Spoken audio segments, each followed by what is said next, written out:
Saraswati by Saraswat ocean of knowledge के इस video में आपका स्वागत है। इस वीडियो में हम आपको क्रोमोसोमल थ्योरी ऑफ हेरेडिटी मतलब आनुवंशिकता के गुणसूत्रीय सिद्धांत के संबंध में अध्ययन करेंगे। आनुवंशिकता गुणसूत्रीय सिद्धांत का प्रतिपादन सटन एंड बोवेरी ने 1902 ईस्वी में किया था। इस सिद्धांत द्वारा मेंडल के आनुवंशिकता के नियमों को प्रमाणित किया गया था, प्रूव्ड किया गया।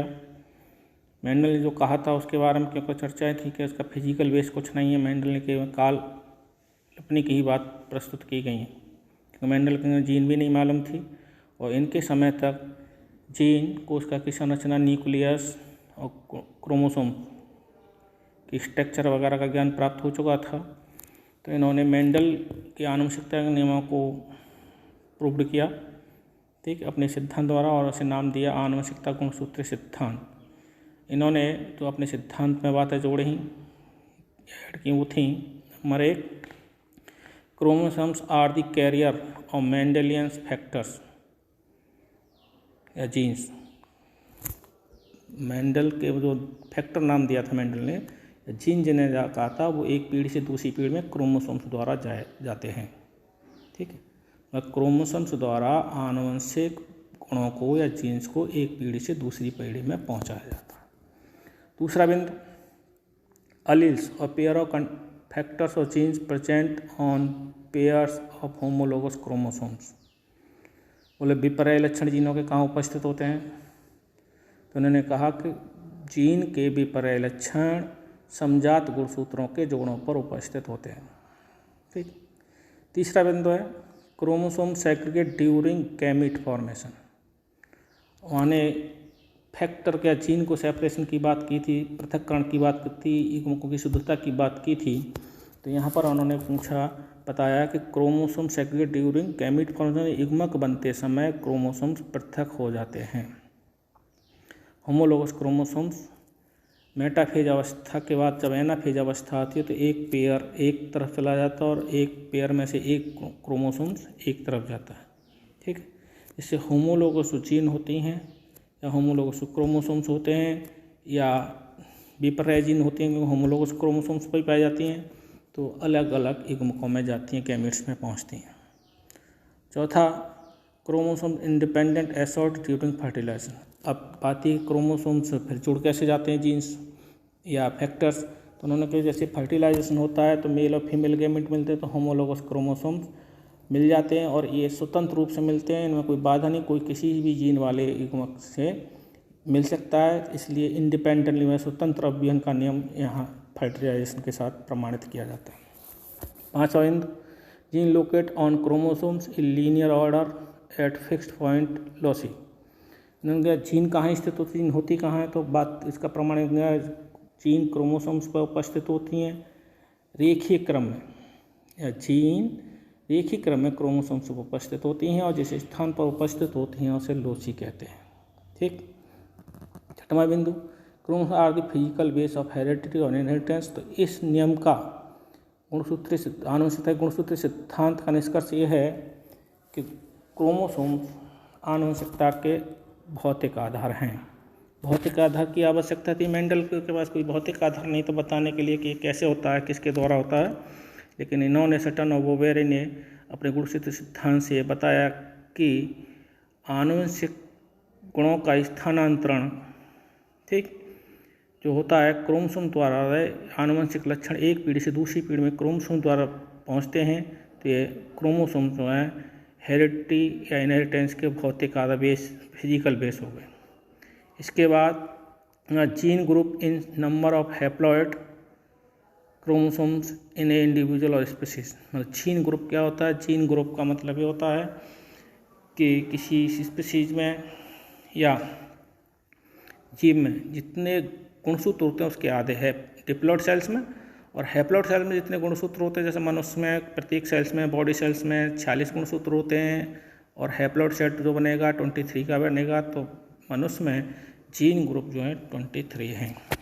23 स्थान पर इसमें क्रॉसिंग ओवर या कह सकते हैं जीन एक्सचेंज की व्यवस्था होने के चांस बनते हैं कम से कम। इसी प्रकार से वेरिएशन उत्पन्न होता है। ठीक है। तो आनुवंशिकता का गुणसूत्र सिद्धांत दिया आपने पढ़ा, ये 5-6-7 बिंदु हैं, इन्हें याद करें और इसी को लिखें, समझें अच्छी तरह से।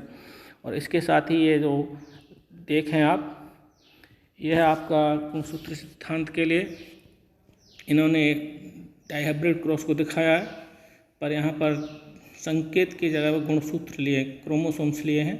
क्रोमोसोम्स जब इनके गैमीट बने तो आधे हो गए, ठीक है, और उसके बाद संयुक्त हुए तो ये विषमी की हेटेरोजाइगस कंडीशन हो गई। हेटेरोजाइगस में भी गुणसूत्र अलग अलग गए हैं, ठीक, और अलग अलग जाने के बाद पुनः जब संयोजन स्वतंत्र रूप से हुए, असॉर्टमेंट इंडिपेंडेंटली हुआ इनका, तो इस प्रकार से जो जीनोटाइप के संग फिर दूसरी पीढ़ी मिलेंगे तो 16 जीनोटाइप मिलते हैं डाइहाइब्रिड क्रॉस में। उसी तरह स्वतंत्र अभियान के नियम को प्रदर्शित करता है। Assortment of chromosomes, assortment of genes को इन्होंने एक एक करके कराया है। तो यहाँ पे F1 जनरेशन की बात की गई है। Principle of segregation, follow the law chromosomes carrying R1 genes के नाम दे रखे हैं इन्होंने, जो है करैक्टर के सिंबल्स दे रखे हैं जैसे मेंडल ने दे रखे थे। तो इस हिसाब से इन्होंने आपको एक को पढ़ेंगे और देखेंगे, फिर भी समझ में ना आए तो आप बात करना। दूसरी बात आती R and R alleles are segregate in anaphase first of meiosis. कहने का डोमिनेंट और रिसेसिव जीन्स जो होती हैं हेटेरोजाइगस कंडीशन में, वो एनाफेज फर्स्ट मियोसिस की जो होती है उसमें सेग्रीगेट हो जाते हैं, ठीक है। ये माइटोसिस की आपने क्लास मियोसिस की आपने मैकेनिज्म पढ़ रखी है। Only 1 long chromosomes and up in each gametes, तो किसी में गैमीट्स में एक ही लक्षण वाला पहुंचेगा। और fertilisation the combination the R and R का विपरीत जीन्स होते हैं, विपर्याय जीन्स अलिस जो है फर्टिलाइजेशन के थ्रू फेज से संयुक्त हो जाते हैं, रिकम्बिनेंट हो जाते हैं, ठीक है। और इसके बाद आपको एक चित्र और दिखाते हैं, इसमें भी यही बात कही है, ठीक है, कि क्रोमोसोम्स लिए हैं विभिन्न प्रकार के होमोलोगस क्रोमोसोम में, होमोलोगस संख्या सेपरेशन हुआ, फिर वो फ्यूज होते हैं, फर्टिलाइजेशन के द्वारा असॉर्ट कर जाते हैं, और फिर हेटेरोजाइगस कंडीशन में ये अधिक क्रोमोसोम बना के डाइहाइब्रिड क्रॉस की तरह से क्रोमोसोम्स को दिखाया कि कैसे कोई जीन पृथक होता है, सेग्रीगेट करता है और कैसे असॉर्ट करता है, ठीक। तो Mendel gene have specific lossy on chromosomes and it is the chromosome that undergo segregation independent assortment. इसी के साथ आपके लिए ये भी डायग्राम है क्रोमोसोमल थ्योरी, इसमें कैपिटल वाई लक्षण दिखा रखे हैं इन्होंने, उसी तरह क्रोमोसोम्स को दिखा रखा है। क्रोमोसोम्स हैं, क्रोमोसोम में जीन दिखा रखे हैं कहाँ कहाँ पर कौन सा स्थित है। तो पहले ये सेपरेट हुए, ठीक है, सेपरेट होने का फ्यूज हो गया, और फ्यूज होने का फिर सेपरेट हुए, डिप्लॉयड F2 जनरेशन के लिए जो गैमीट्स बने, और उसके बाद इनका वेरिएशन बढ़ गया, इंडिपेंडेंटली असॉर्ट हो गए, ठीक है। तो इस प्रकार इन्होंने एक ही लक्षण ले रखा है, यहाँ पर कैपिटल और स्मॉल आर कोई भी ले सकते हैं। तो ये असॉर्ट कर गए हैं, इसमें कोई भी गैमीट्स किसी भी गैमीट से, या कोई भी जीन किसी भी जीन वाले गैमीट से असॉर्ट कर सकता है, ठीक है। तो ये क्रोमोसोमल थ्योरी ऑफ इनहेरिटेंस था। आप सभी ध्यानपूर्वक इस वीडियो को वॉच करें और इसे अधिकतर शेयर करें और चैनल को सब्सक्राइब करें। धन्यवाद।